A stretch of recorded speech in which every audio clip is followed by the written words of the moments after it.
Traders, how are you? With Marcello. Today we're doing the recap of what happened in the markets last week so we can learn how to make money, the millions that we deserve, right? During this crisis that's coming, that's happening literally before our eyes. Let's go ahead and get started.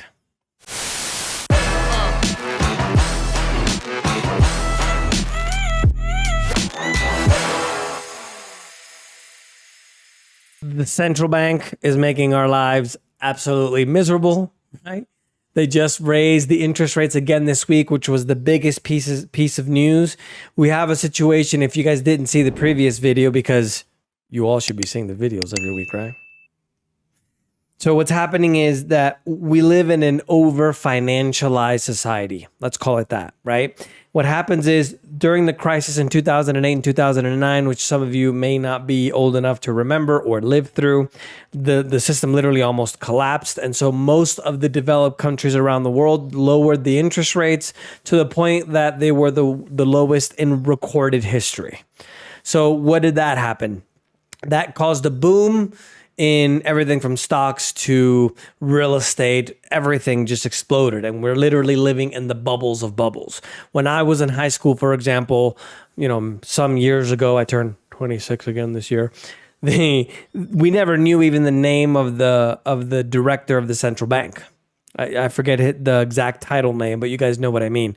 And now it's like a household name. Everybody knows who Powell is, right? And so what's happened is since 2008 and 2009, since we live in this over-financialized economy, everybody's literally exploded the amount of debt that they have because it's just easier to finance. Because if the interest rates are lower, you can finance more and you can move more property, let's say, or buy more stocks, borrow money to buy stocks also. And then it just becomes just absolutely gargantuan. And that's literally what we're living through. So because of that, any small change in the interest rates literally affects what happened to the economy because we're literally just over financialized, right? Everybody has, everybody has a loan for everything, basically.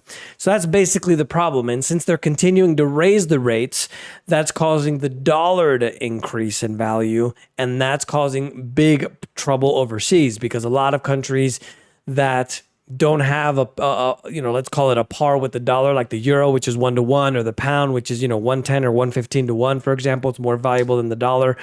Their debt increases fivefold, tenfold. And that's, for example, what's happened to Colombia. Colombia this year, what year are we in? Yeah, 2022. It's literally at the beginning of the year, we were at maybe 3,600, 3,800. And now since the elections of the president, it's literally gone up to 5,100. It's almost doubled in value, right? And so that's basically the situation that we're living through. And that's why it's so sensitive that the interest rates in the United States keep going up. On top of that, we have a lot of other countries that are raising their interest rates as well. Europe, New Zealand, the UK, absolutely everybody. So it's literally putting the brakes on the economy, and then everything else is becoming frozen. Real estate or construction, for example, which is about 17% of the economy in the US, people can't afford to buy houses anymore because the interest rates are so high. So the house that would have cost you maybe $1,500 to buy a month, paying your mortgage, now is $2,500 or $2,700. So that's why the situation with the interest rates is so serious. Due to that, expectations went down. The stock markets in the United States and also Canada went down as well. Let me know if you guys like those explanations, because it's one thing to just kind of report the percentages and the numbers, but it's another thing to kind of understand what's going on to be able to prepare yourself for what's coming. And even though I have a lot of negative news, I do want to remind you that during the Great Depression, it was the best time in the history of the world, to become a millionaire. So the opportunities are going to be there. You just have to find them. And that's precisely why I do these videos for you guys. The euro, overseas market news, including the European markets, mostly positive. Europe, India, and London. And did I say India? Italy and London were the most positive of all. In Latin America, most of the stocks there were positive as well.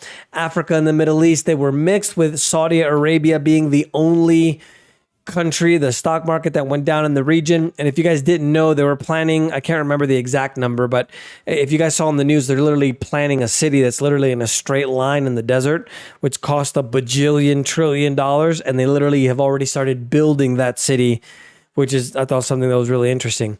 In the far, far east, Asia and Australia mixed as well. The Hang Seng in Hong Kong went up over 8%, and the Shanghai, the market there in China, went up over 5%, most positive of all.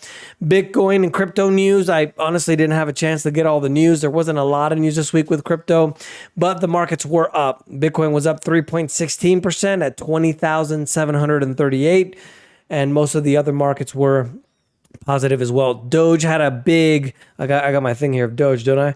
There it is.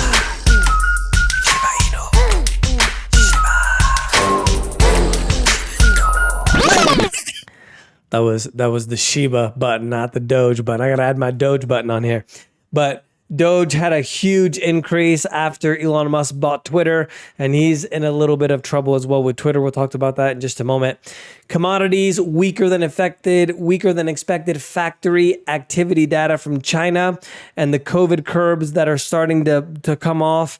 That has helped oil explode. The U.S. crude went up over 5% to 92.61, while Brent went up almost 3% to 98.57. If you guys didn't know, China has what's called a zero COVID policy. So if one person they find that has COVID, they literally shut down the entire city of millions of people because they just don't want it to spread. So they're talking about removing some of those curbs or not having that strict zero COVID policy. Like, we live in the United States. If you get it, you'll be fine. So that allowed both U.S. crude and Brent to increase quite a bit. The oil majors, which are companies like Exxon, Chevron, BP, Shell, Total, which is the biggest one in France, combined a $50 billion in profit in quarter three. Now, one of the things I wanted to explain here is look at how the government creates the problem and then they provide the solution, which is not in the benefit of any of us. They have printed more than 40% of the dollars in circulation after COVID, meaning the amount of dollars in existence, because they could just, they could just flip the switch and inject more dollars into the economy, right? 40% of the money didn't exist before the pandemic. So they literally have printed more than 40% of the money, and that's why we're seeing all the inflation. Well, if inflation goes up, that means that the value of the dollar is continuing to go down, even though relative to other currencies, it's still going up. The actual purchasing power is going down, meaning that a $5 coffee today, maybe next year, will cost $6, right? So because of that, a lot of the commodities that are based in dollars will continue to go up, meaning, for example, oil. So because of that situation, mainly this week, because of the news in China, oil has skyrocketed, right? Well, these oil companies now are making $1 bajillion every quarter, and now the government is like, you're making too much money. We got to tax those extra profits. So you see, they literally created the problem with inflation, right? Because they literally created it. And then they're literally just going to tax us more. And every time they put on a new tax, they're just not going to take it off, which is normally how it works. Gold purchases by central banks reached a record during quarter three as well at nearly 400 tons. Turkey, Uzbekistan, which is between Russia, I believe, and, well, let's call it the Middle East, just to the right of the Middle East. I can't remember the one on the south. I believe it's India or Turkey. But anyway, Turkey, Uzbekistan, and Qatar are the biggest known buyers. There are a lot of people that are anonymous. For example, China, which is the biggest producer of gold in the world, doesn't export it. So they probably have a lot more gold. And remember what I always told you guys, don't pay attention to what they say, pay attention to what they do. And the end game of all this inflation, I think, is we're going to have such a problem. We're going to have literally probably a depression. But it's going to be so bad that people are going to be suffering so bad. The government's going to be like, hey, you want to use this government coin, the central bank digital currency? It's going to be great. And everybody's going to say, yeah, let's use it. And that's when we're going to have full-blown communism in the whole world. It's going to be awesome. 300% jump from a year ago, reported by the World Gold Council. And year-to-date, central banks bought 673 tons, which is more than 1967. Gold went up by over 2% to 1,683. Silver went up by over 8% to $20.95. Financial and banking news on Monday, the Eurozone recorded record inflation since the euro started at 10.7% for October. The Reserve Bank of Australia went up by 25 basis points, which is 0.25%. And South Korea's consumer price index went up by 5.7%, which is higher than what they expected as well. So the whole world is literally just going up in flames with the inflation. The Fed, as I mentioned, they decided if you guys don't know, the Fed is the central bank in the U.S. They decided to raise rates by 75 basis points, which is 0.75, in an effort to slow down inflation. And obviously, with the explanation that I gave you in the beginning of the video, with we're just living in this financialized economy. That's why it's such a bad effect, because we're just in a super bubble of interest rates, essentially. Turkey's annual interest rate went to a 24-year high to over 85%. Can you imagine that? 85% for 1 month to the next, or 1 year to the next. What's 85 divided by 12? It's like what, 10%? Higher than that. No, less than 10%, like 7-8%. Can you imagine? You go to get a coffee, it's $5. Next month, it's $5.50. The following month, it's $6. The following month, it's like $6.70. Can you imagine? I think that's probably what we're going to walk into soon. Turkey's annual, I mentioned that, over 85%, 24-year high for the inflation in Turkey. So I hope you don't mind repeating it. In political news, Netanyahu won Israel's prime minister. Remember, he's the not embattled prime minister, but he's a little bit, let's say, I forget the word in English. I always do these videos in Spanish first, and I always forget the English words. Let's just say he doesn't have a good reputation with everybody. I'll think of the word here in a second. Brazil had presidential elections. They voted a communist from the left that was in jail over the right-leaning Bolsonaro. In economic news, the UK economy is on a cusp of a recession as households and businesses wrestle with rising energy costs, jump in borrowing costs, and also volatile financial markets. That has to do with them raising their interest rates as well. The manufacturing in the UK had its biggest contraction since the pandemic in May 2020. So everything's slowing down. Labor Department on Friday added 261,000 jobs in October. The unemployment rate went up to 3.7%, and the participation rate is 62.2%. Remember that the participation rate, meaning that the people that are participating in the labor force, doesn't include the people that stopped looking for a job.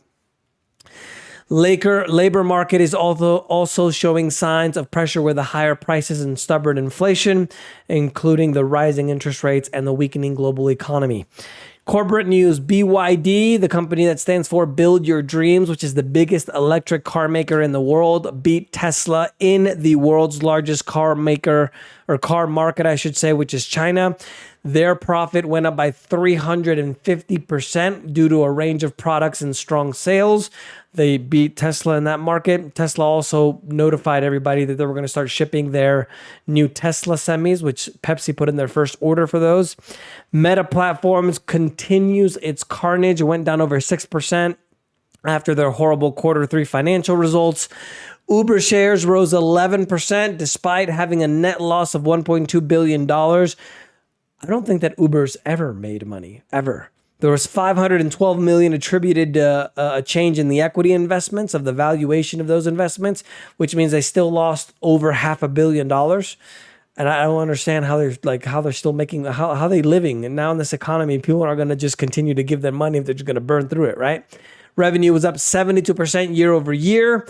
And Tuesday, Japan, their shares went down after they reported a 25% drop in the Q2 operating profit. Twitter temporarily closed its office and cut workers' access to internal systems on Friday after letting them know in an email that they're going to cut the workforce by 50%. They're currently losing $4 million a day. Elon Musk has quite a problem on its hands now that a lot of the protesters, let's call them, are pressuring a lot of companies to stop advertising on Twitter. So Pfizer, GM, among others. So now his revenue is literally going to go almost to zero. So we'll see how he solves that. One of the things he did announce was that if you want a little blue check verified thing on Twitter, you can just pay $8 a month. And obviously the people who only had the blue checks aren't too happy about that. Trade news, Russia for a moment halted their cooperation with the grain shipments. If you guys remember, Ukraine and Russia are some of the biggest exporters in the world of food and grain in particular. Once the war started, Russia did a blockade of all of the grain coming out of Ukraine. And then there was a deal in between the UN and Russia and Turkey and everybody. So they said that they were going to stop it because of the escalation in the war. And now they're coming back to be able to continue allow the exports. In technology, nearly $2 billion has been spent on virtual land in the last 12 months. People and firms are racing to get a foothold in the metaverse. And investment news, the world's second largest economy, which is China, saw its factory activity unexpectedly fall in October.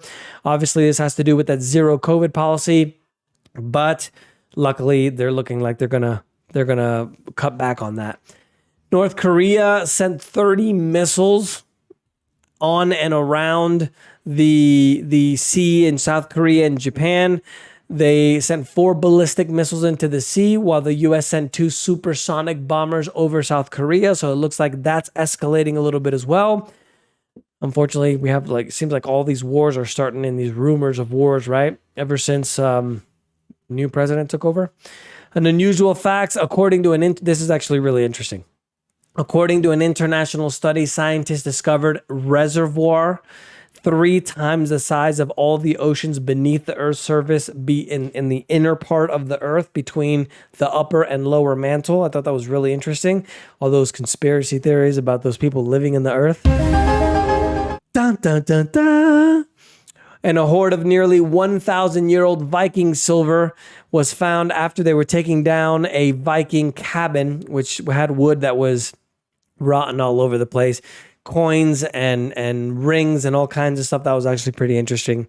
That's the news for this week, guys. Let me know if you guys have any questions. Don't forget to subscribe. And remember, the preppers were right.